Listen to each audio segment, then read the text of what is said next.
Hi అండి. మనం నిమ్మకాయ పచ్చడిని ఎలా ప్రిపేర్ చేసుకోవాలనేది చూసేద్దాం. దీంట్లో నేను మీడియం సైజ్ నిమ్మకాయలను అయితే తీసేసుకున్నాను. సో నేను 40 పెడుతున్నాను, కానీ మీకు డజన్కి కావాలంటే పెద్ద సైజ్ పావు కేజీ పట్టే గ్లాస్ నిండా ఉప్పునైతే తీసేసుకోవాలి. ముందు రోజు అయితే వీటిని కడిగి పెట్టుకోవాలి. తర్వాత హాఫ్కి నిలువుగా తరగాలి. దానివల్ల ఏమైతాయంటే గింజలన్నీ కూడా బయటికి తీసేయాలి, లేకపోతే చేదనేది వస్తుంది.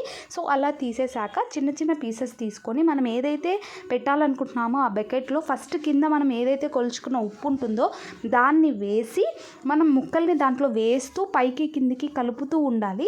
దానివల్ల ఏమవుతుంది అంటే ఆ చేదు అనేది రాకుండా ఉంటుంది అండ్ పచ్చడికి కూడా చెడిపోకుండా ఉంటుంది. సో దీంట్లో మనం లాస్ట్లో అంతా ముక్కలన్నీ తరిగి పెట్టేసుకున్నాక దీంట్లోకి పసుపు, ఇంగువని యాడ్ చేసుకోవాలి. మన క్వాంటిటీని బట్టి మనం పసుపుని అండ్ ఇంగువని యాడ్ చేసుకుంటాము. సో ఇలా మంచి నిమ్మకాయలను తీసుకోవడం వల్ల మనకి పూర్తిగా ఎల్లోగా అయిపోయిన నిమ్మకాయలను తీసుకోవాలి. సో గుజ్జు రావడానికి నేను ఒక 20 నిమ్మకాయలను పిండేశాను. ఎందుకంటే నా దగ్గర ఎక్కువగా నిమ్మకాయలు ఉండడం వల్ల వేస్ట్ చేయడం ఎందుకని చెప్పేసి గుజ్జు ఎక్కువగా వస్తుందని పెట్టుకున్నాను.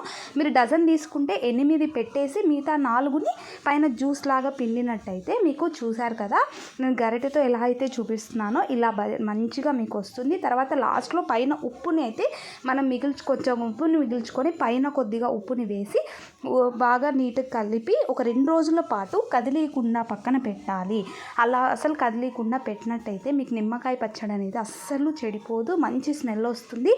మనము దీంట్లో కొద్దిగా మెంతిపిండిని యాడ్ చేసుకుంటే ఇంకా మంచి సువాసన అయితే వచ్చేస్తుంది. అది స్కిప్ చేసుకోవచ్చు కావాలనుకుంటే, అంత ఎమర్జెన్సీ అయితే కాదు. కానీ పసుపు మాత్రం యాడ్ చేయండి, దానివల్ల మనకి యాంటీబయాటిక్ ప్లస్ చెడిపోదు. నేనైతే ఈ సపాన్ కంపెనీ ఉప్పు అయితే తీసుకున్నాను.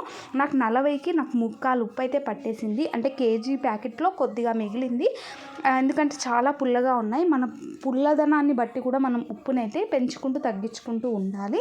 కాబట్టి ఇలా 2 డేస్ తర్వాత మనం చూసుకొని ఉప్పుని తర్వాత మళ్ళీ యాడ్ చేసుకొని పెట్టుకోవచ్చు. బాగానే కరుగుతుంది, ఏం ఇబ్బంది అయితే ఉండదు. కానీ గింజల్ని తీసేసుకొని ఒకసారి ట్రై చేసి చూడండి, టేస్ట్ మాత్రం అదిరిపోతుంది. తర్వాత ఇలా నిమ్మకాయలను పిండడం మాత్రం మర్చిపోద్దండి. Thank you so much for watching.